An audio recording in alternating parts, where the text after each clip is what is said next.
Hello guys, immortal is back के episode 78 के साथ हाजिर हैं। अगर आपको हमारी एक्सप्लेनेशन अच्छी लगे तो प्लीज़ चैनल को सब्सक्राइब कर दें, लाइक कर दें और बेल आइकॉन को ज़रूर प्रेस कर दें। पिछले एपिसोड में किंशु अपनी माँ को बताता है कि मेरे फादर ज़िंदा हैं और वो मुझे दादा ने बताया है कि वो अभी कोमा में है। ये सुनकर उसकी माँ हैरान हो जाती है और साथ ही दादा उनको लेने के लिए वहाँ पे सू गांव में पहुँच जाते हैं और उनको देखकर उनकी माँ भी हैरान हो जाती है। वो उनको राज़ी करते हैं कि उनके साथ वो जिंगजियांग सिटी जाए और वो फिर हमें जिंगजियांग सिटी जाते हुए दिखाए जाते हैं। और वहाँ पे उनकी जो सिस्टर हो बेटी होती है ओल्ड मैन की, वो अपने बेटे को फ़ोन करके कहती है कि हमें वो ख़ानदान वाले मिल गए हैं। ओल्ड मैन की बेटी कहती है अपने बेटे को कि तुम्हारे अंकल का जो बेटा है जो काफ़ी 20 सालों से गुम हुआ था वो हमें मिल गया है और वही है जिसने तुम्हारे दादा का इलाज भी किया है। मिस्टर रीच अपनी माँ से पूछते हैं क्या आप मुझे बता सकते हैं कि उसका नाम क्या है। उसकी माँ कहती है कि उसका नाम किंशु है। किंशु का नाम सुनते ही मिस्टर रीच चौंक जाते हैं और साथ ही हमें वो ओल्ड मेमोरी दिखाई जाती है जिसमें वो रिचमैन किंशु के साथ मुलाकात करता है। उसके बाद माँ पूछती है खैरियत तो है बेटा, क्या तुम किंशु को जानते हो? और साथ ही रिचमैन कहता है कि बिल्कुल माँ, मैं जानता हूँ और इसके बारे में मैंने आपको पहले भी बताया था। चेंगयंग सिटी में जिसके साथ मैं बिज़नेस करता हूँ वो किंशु ही है, उसी के साथ मैं अपना कारोबार कर रहा हूँ। हमें स्टार सिटी के एयरपोर्ट का सीन दिखाया जाता है। साथ ही वो कहते हैं कि फ़ादर खैरियत तो है कि आपने मुझे इस वक्त फ़ोन किया है। साथ ही आदमी कहता है कि डोंगर पुल्ले, मुझे ये बताओ कि तुम इस वक्त कहाँ पर हो? फ़ादर, मैं स्टार सिटी के एयरपोर्ट पर हूँ और मैं जिंगजियांग जज़ीरे पर वापस जाने की तैयारी कर रहा हूँ। आप वहीं पर रुके, मैं और तुम्हारे भाई तुम्हारे लिए ख़ास त्यारा भेज रहे हैं। उसके बाद हम बैंगजैंग सिटी में जाएंगे। बैंगजैन में हमें एक ऑफिस का सीन दिखाया जाता है जिसमें लड़की अपने बॉस को कह रही होती है कि मिस्टर कैन, इसमें पूरे साल का रिकॉर्ड मौजूद है। जो भी हमने चीज़ बेची है या जो भी हमने ख़रीदी है वो सब कुछ इस लिस्ट में मौजूद है। मिस्टर बैंक कहते हैं ठीक है, मैं इसको देख लेता हूँ, आप यहाँ से जा सकती है। साथ ही एक लड़का भागता हुआ आता है और कहता है कि फ़ादर फ़ादर, मुझे अभी अभी एक कॉल मौसूल हुई है। फ़ादर अंकल ने मुझे ये भी बताया है कि योंडे का बेटा मिल गया है। साथ ही कहते हैं कि क्या, तुम्हें किसने बताया है? कहता बिल्कुल, और उन्होंने मुझे ये भी बताया है कि वो अंकल के साथ अभी वापस आ रहे हैं। चलो ठीक है, फिर हम भी चलते हैं, हम भी उन्हें घर जाकर वहाँ पर मिलते हैं। और दूसरे सीन में दिखाया जाता है कि लड़का कह रहा था कि भाई रीच, मुझे आप गाड़ी चलाने दो। मिस्टर रीच कहते हैं कि मैंने वाले से वादा किया है कि मैं तुम्हें गाड़ी चलाने नहीं दूंगा। चलो अब देर हो रही है, जल्दी से गाड़ी में बैठो और चलते हैं। साथ ही वो लड़का कहता है कि भाई क्या आप मुझे मेरे कज़न किंशु के बारे में कुछ बताएंगे? मिस्टर रीच कहता है कि मैं तुम्हें अब कैसे बताऊं कि किंशु और अंकल योंडे एक जैसे मिलते हैं और उनकी शक्ल भी एक जैसी है। बस किंशु का थोड़ा सा कद लंबा है, लेकिन बड़ा कद होना भी कोई वैल्यू नहीं रखती। उसकी उम्र 18 साल है और उसके पास काफ़ी सारे फ्लाई अड्डे हैं और वो किंशु दवाइयाँ बनाने में भी बहुत ज़्यादा सलाहियत रखता है। साथ ही लड़की कहती है कि वाओ कूल। दूसरा लड़का कहता है भाई, क्या वो इतना काबिल है कि वो हमारे भाई कैन को भी टेक ओवर कर सकता है? क्या भाई वो सच में इतना काबिल है? उसके बाद हमें एक आर्मी का सीन दिखाया जाता है। उसमें एक अफसर एक फौजी के पास आता है और कहता है कि तुम्हारा पर्सनल फ़ोन आया है। ऑफिसर कहता है कि उनको बता दो कि मैं अभी बहुत ज़्यादा मसरूफ़ हूँ, मैं तुमसे बात नहीं कर सकता। वो पीछे से दूसरा ऑफिसर कहता है कि वो आपके वालिद का फ़ोन था और वो बहुत ही ज़्यादा सैड लग रहे थे, इसलिए आपसे बात करना चाह रहे थे। क्या बात है डैड, क्या कुछ हुआ है? डैड बताते हैं कि तुम्हारे अंकल का जो दूसरा बेटा है ना वो मिल गया है और वो दादाजी के साथ वापस आ रहे हैं। मैं घर वापस आ गया हूँ, तुम भी जल्दी से घर आ जाओ और तुम अपनी बहन को भी कह देना कि वो भी जल्दी से वहाँ पर घर पहुँच जाए। फिर वो अंकल घर पहुँच जाते हैं और कहते हैं कि टिंग, जल्दी से बताओ कि तुम्हारी माँ कहाँ पर है। वो लड़की पूछती है कि आप अकेले क्यों आए हैं, जल्दी से ये बताओ कि फ़ादर किधर है, वो क्यों नहीं साथ आए? आपकी माँ योंडे के कमरे में है। और साथ ही वो बताता है कि हम वहाँ की चैंग सिटी में किंशु यानी योंडे के बेटे से मिले हैं और उनसे उसकी माँ के साथ भी मिले हैं। और कहता है कि मैं माँ को कहता हूँ कि मुझे अंदर आने दे। उसके बाद वो उस रूम की तरफ बढ़कर वार्ड का दरवाज़ा खड़काता है और कहता है कि माँ, मैं अंदर आना चाहता हूँ। और फिर वो रूम के अंदर दाखिल हो जाता है तो उसकी माँ कहती है कि तुम अकेले यहाँ पर क्या करने आए हो? तुम्हारे वालिद और तुम्हारी बहन किधर है, वो तुम्हारे साथ क्यों नहीं आई? माँ, मैं अपने वालिद साहब के साथ ही था, लेकिन उन्होंने मुझे कहा कि मैं पहले घर चला जाऊँ और जाकर पहले आपको एक बात बता दूँ। माँ पूछती है क्या? वो कहती है कि हमें सिर्फ वहाँ पर वालिद साहब की बीमारी का इलाज ही नहीं हुआ, बल्कि हमें योंडे की बीवी और उसका बेटा भी मिल गया है। माँ, वो योंडे का बेटा ही है जिसने हमारे फादर का इलाज किया है। माँ पूछती है वाकई क्या ये बात सच है? कहता है हाँ माँ, ये बात सच है, और वो यहाँ पर योंडे का इलाज करने के लिए यहाँ पर आ रहा है, और वो योंडे की बीमारी को समझता है और मुझे उम्मीद है कि वो इसको ठीक कर देगा। साथ ही माँ कहती है कि योंडे, क्या तुमने सुना है तुम्हारी बीवी और तुम्हारा बेटा मिल गया है, और वो यहाँ पर तुम्हें मिलने के लिए आ रहे हैं, और तुम्हारा बेटा ही तुम्हारा इलाज करने के लिए यहाँ पर आ रहा है। अब उम्मीद है कि तुम ठीक हो जाओगे। और माँ रोने लग जाती है और कहती है कि मुझे उम्मीद नहीं थी कि तुम्हारा बेटा ही तुम्हें बचाने के लिए यहाँ पर आएगा। विंग खड़ी हुई एक दीवार पर कुछ लिखा हुआ पढ़ रही होती है और कहती है क्या ये फजूल सा लिखा हुआ है। साथ ही पीछे से रेड ड्रेस में एक लड़की आती है और कहती है कि क्या आप इसको पीना पसंद करेंगे। विंग कहती है कि वो लड़का वाकई ही संगठी लगता है, क्योंकि वो आपको पहली मुलाकात में ही इतना अच्छा तोहफा दे गया है। क्या वो आपको पसंद करता है? नहीं, ऐसा बिल्कुल भी नहीं है। आपको इस तरह मेरे साथ लापरवाही के साथ बात नहीं करनी चाहिए। विंग कहती है कि मुझे लगता है कि सिर्फ तुम ही उसको पसंद करती हो। क्या मुझे तुम्हारी मदद के लिए दरमियान में आना चाहिए? रेड ड्रेस वाली लड़की चलाकर कहती है कि मेरे और उसके दरमियान में कुछ नहीं है मेरी बहन। मुझे तुम्हारे रद्द-ए-अमल और हरकतों से तो ऐसा लगता है कि जैसे तुम्हें वो पसंद है। खैर, मैं ऐसे ही तुमसे मजाक कर रही थी।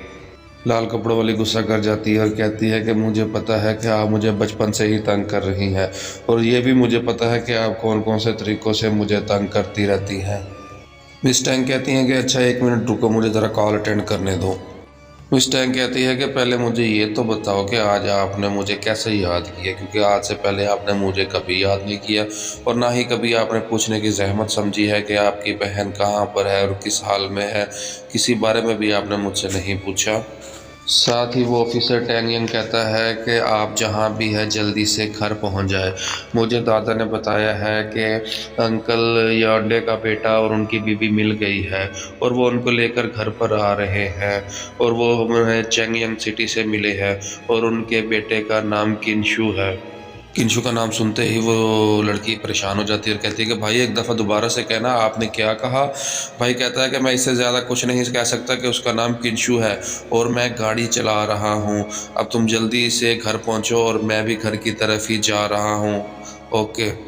इस टैंग उस लाल कपड़े वालों से कहती है क्या तुम मुझे उस लड़के का नाम दोबारा से बता सकती हो जिसने वो तुम्हें गिफ्ट दिया था?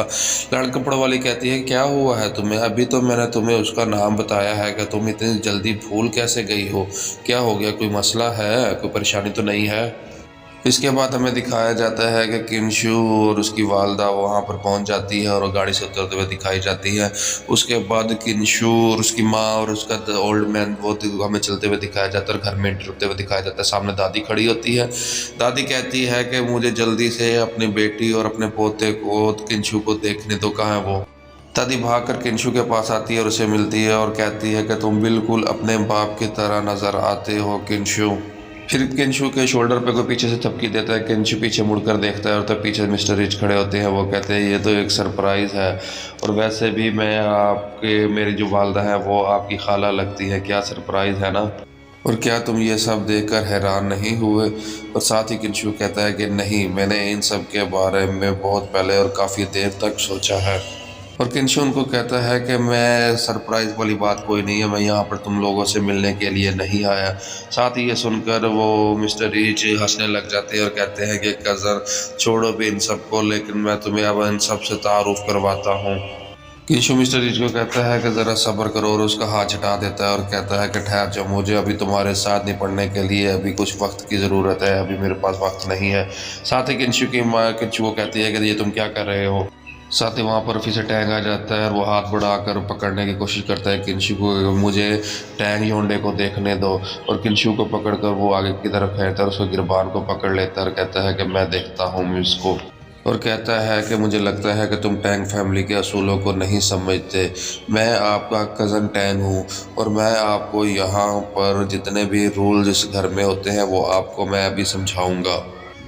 किंशु टैंक की बात सुनता है और फिर उसके हाथों को पर ज़ोर से दबा देता है और कहता है कि अगर आप ज़्यादा चोट नहीं खाना चाहते तो इस बात को यहीं पर जाने दो। ऑफिसर किंशु की हरकत देखकर बहुत ही ज़्यादा हैरान हो जाता है और साथ ही पीछे से ओल्ड मैन कहता है कि बस करो, यहीं पर रुक जाओ सारे। ओल्ड मैन अपने बेटे टैंक को कहता है कि तुम और बाकी जितने भी यहाँ पर अफराद खड़े हैं उन सबको तुम हाल में ले जाओ। और साथ ही किंशु ओल्ड मैन को कहता है कि बस अब देर ना करो, मुझे अपने योंडे के पास लेकर जाओ, मैं उनसे मिलना चाहता हूँ। फिर ओल्ड मैन किंशु और उसकी माँ को वार्ड की तरफ ले जाता है और जैसे ही वो वार्ड की तरफ अंदर दाखिल होते हैं, किंशु और उसकी माँ वहाँ पर लेटे हुए योंडे को देखते हैं और साथ ही किंशु की माँ वो देखकर हैरान हो जाती है और देखती है और फ़ौरन उसकी तरफ भागना शुरू कर देती है और योंडे योंडे चलाती है और उसके पास जाकर बैठकर रोना शुरू कर देती है। किंशु उनको देख रहा होता है। किंशु की माँ कहती है कि तुम ऐसे कैसे कर सकते हो, देखो मैं और तुम्हारा बेटा तुम्हें मिलने के लिए आया है। साथ ही ओल्ड मैन कहता है कि जाओ बेटा, तुम जाके अपने फादर को मिल लो। किंशु अपने बाप की तरफ बढ़ता है और क्या सोचता है कि क्या गलत हो रहा है, मुझे तो इस आदमी से नफरत करनी चाहिए। और साथ ही वहाँ पर माँ उसको कहती है योंडे को कि ये देखो तुम्हारा बेटा किंशु है और ये एक बहुत बड़ा आदमी बन गया है और बिल्कुल योंडे तुम्हारी तरह ही लगता है, देखो ना, उठकर देखो तो सही। और किंशु वहाँ पर खड़ा सोच रहा होता है कि मैं यहाँ पर क्यों आया हूँ और मैं क्या करने आया हूँ। मुझे इस इंसान का चेहरा बिल्कुल भी नहीं पसंद, हत्ता कि मैं अपनी ज़िंदगी में इससे इतनी ज़्यादा नफ़रत करता हूँ कि मेरा दिल ही नहीं करता कि मैं इसको देखूँ। मैं आखिरकार यहाँ पर करने क्या आया हूँ, मुझे नहीं ज़रूरत यहाँ पर आने की। किंशु अपनी माँ को चुप करवाता है और फिर किंशु की आंखों से भी आंसू आ रहे होते हैं और किंशु सोच रहा होता है कि आखिरकार मेरी आंखों से आंसू क्यों आ रहे हैं, आखिर मेरा ऐसा क्यों हो गया हूँ और मेरे साथ ऐसा क्यों हो रहा है। वो अपनी माँ को दिलासा देता है और कहता है कि माँ, मैं इसका इलाज करूँगा, आप परेशान ना हो और आपको परेशानी लेने की बिल्कुल भी ज़रूरत नहीं है। और माँ, इसको जागना होगा और उठकर मेरे सवालों के जवाब देने होंगे कि आखिर इसने मेरे साथ ऐसा क्यों किया और इसने मुझे अकेला क्यों छोड़ा। इसको उठना होगा और ये सवालों के जवाब देगा। साथ ही वहाँ किंशु बैठकर योंडे को चेक करने लग जाता है और देखता है कि आखिर इसको बीमारी क्या है। माँ पूछती है कि बेटा आखिर क्या हुआ है, इसको क्या हुआ है। किंशु कहता है कि माँ कुछ नहीं है, मुझे पता चल गया कि इसकी बुनियादी बीमारी क्या है। किंशु कहता है कि मुझे पता चल गया कि इसका जो इलाज है वो नायाब नहीं है, लेकिन इसके इलाज के लिए हमें बहुत ही ज़्यादा एक जड़ी बूटी की ज़रूरत है कि जो बहुत ज़्यादा कीमती है। ओल्ड मैन कहता है बस जड़ी बूटी, बस यही चाहिए हमें। साथ ही किंशु कहता है कि ओल्ड मैन ज़रा मेरी बात आप गौर से सुनिए, हमें ड्रैगन घास की ज़रूरत है और वो बहुत ज़्यादा कीमती होता है, बहुत मुश्किल से मिलता है। ओल्ड मैन कहता है जहाँ से भी मिले मैं तुम्हें वो ढूंढ कर ला दूंगा, इस ज़मीन पर वो जहाँ भी छुपा होगा मुझे अपने बेटे की सेहतयाबी के लिए वो उसको ढूंढ कर लेना होगा और मैं ला कर देता हूँ। सब लोग हाल में बैठे होते हैं तो वहाँ पे ऑफिसर टैंक कहता है कि किंशु वाकई बहुत ज़्यादा पावरफुल है। साथ ही मिस्टर रिच कहता है कि बिल्कुल भाई, हमें किंशु की मेहनत के लिए हमें उसका शुक्रिया भी अदा करना चाहिए, वो बहुत मेहनती है। मिस टैंक अपने ऑफिसर भाई को कहती है कि भाई आप किसी भी वक्त किसी भी मौका ज़ाया नहीं होने देते किसी भी इंसान को ऑफिसर बनाने में। और साथ ही वो मिस्टर रिच को कहती है कि क्या आप किंशु को पहले से जानते हैं। मैं किंशु के बारे में ज़्यादा नहीं जानती, लेकिन मैंने अपनी बहन से किंशु के बारे में सुना है। साथ ही मिस्टर रिच मैं मिस टैंक को कहता है कि आपके पास तो पहले ही इतने बॉयफ्रेंड हैं, आपको क्या गलतफहमी हो रही है। मिस टैंक कहती है कि नहीं, मैं इसके बारे में नहीं सोच रही, मैं तो सिर्फ इसके बारे में सोच रही हूँ कि मेरी बहन और किंशु पहले से ही एक दूसरे को वो जानते हैं और वैसे भी आपको किंशु का ममनून होना चाहिए और वैसे भी एक औरत के लिहाज से मैं कभी भी अपने बहन के दरमियान में रुकावट नहीं बनूंगी। अच्छा, ये सुनने के बाद मिस्टर रिच उदास हो जाता है और कहता है कि मैं किंशु की तरह गुड लक क्यों नहीं हूँ, क्योंकि किंशु के पास तो हर वक्त आसे पास इर्द गिर्द लड़कियाँ ही जमा रहती हैं। साथ ही पीछे खड़ी हुई उसकी बहन मिस्टर रिच से कहती है कि भाई पहले मुझे आप ये बताओ कि आपका कैंक्सियर के साथ क्या मसला है। मिस्टर रिच कहते हैं कि यहीं पर खामोश हो जाओ और अपना मुंह बंद रखो या अब अपने मुंह से एक लफ्ज़ भी नहीं निकालना। साथ ही वहाँ पर ओल्ड मैन आ जाता है और वो कहता है कि लगता है कि बड़े भाई के और दूसरे भाई के और तीसरे भाई के सारे ही लोग यहाँ पर बिल्कुल फिट हैं। ये ओल्ड मैन अपने बेटे से कहता है कि हम उस वक्त तक वापस जिंगमैन जजीरे से वापस नहीं जाएंगे जब तक कि ये यहाँ पर ठीक है, उसके बाद जब ये ठीक हो जाएंगे फिर ही हम वापस जाएंगे और हम इनको अच्छी तरह देखेंगे और फिर देखेंगे कि हमें आगे क्या करना है। साथ ही वहाँ पर ओल्ड मैन आ जाता है और कहता है कि जल्दी से जाओ और मुझे ड्रैगन घास ढूंढ कर ला कर दो। ये मुझे किसी भी हाल में और किसी भी कीमत पर चाहिए। ओल्ड मैन चलाकर कहता है कि जितना पैसा लगता है लगा दो, जो चीज़ चाहिए है वो लगा दो, लेकिन मुझे ड्रैगन खास चाहिए किसी भी हालत में। और जो लोग भी इसको लेने जाएगा वो खाली हाथ वापस नहीं आना चाहिए। मुझे हर हाल में ड्रैगन खास चाहिए।